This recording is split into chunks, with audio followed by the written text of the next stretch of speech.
win. When you winning's a cure. I mean, that's basically how it is, and they understand. If in their opinion, they know that for us to win, we're going to have to block more because we're running the football more. And anybody knows that if somebody can't stop the run, you continue to do it. There's three things happen when you throw it, and two of them are bad. Incomplete, interception, or you catch it. Hopefully it's the one where you catch it. But I think it's the whole deal of buying into team. Coach always talks about putting self second and putting team first. And for them, as a receiver, obviously they want to catch 100 balls if they could. Even Darvin, his numbers are down from where they were last year in the touches.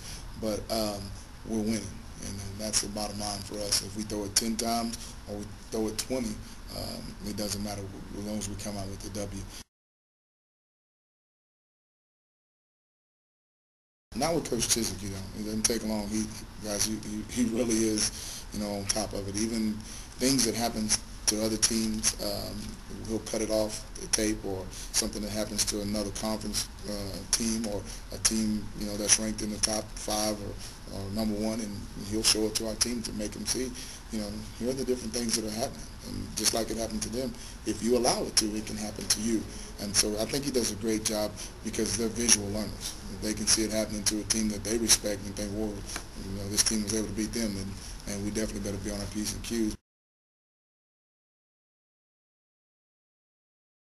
I think it helps especially in our case because we're not in the position that some other teams have been in past years where they've been up in the hunt every year. This is a bunch of guys that have had to fight and scratch and claw and go through a lot of ugly parts to get to this point. So I think, and I hope that they appreciate it enough that they're not going to grow complacent and give in, because they've been to that other place. They felt the disappointment a bunch, and now they've got an opportunity to really do something. And I don't think it's human nature to relax at some point, but I think because of what they've been through, we'll be less likely to do that.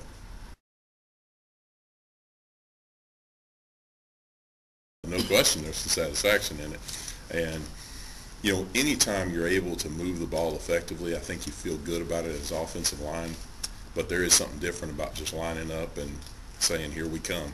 And then we're going to keep on coming until you stop it. There's something very, very enjoyable about that. I think any offensive lineman is worth a salt.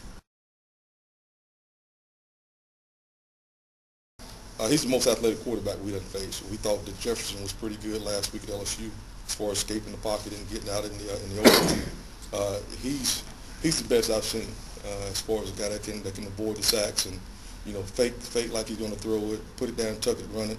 And believe it or not, he's probably more accurate when he's on the move than he is when he's in the pocket.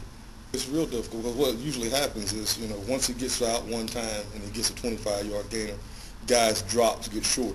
And then all of a sudden balls get thrown behind you. Sometimes you get to looking at him, you get mesmerized, and next thing you know, there's 2 or 3 receivers behind you.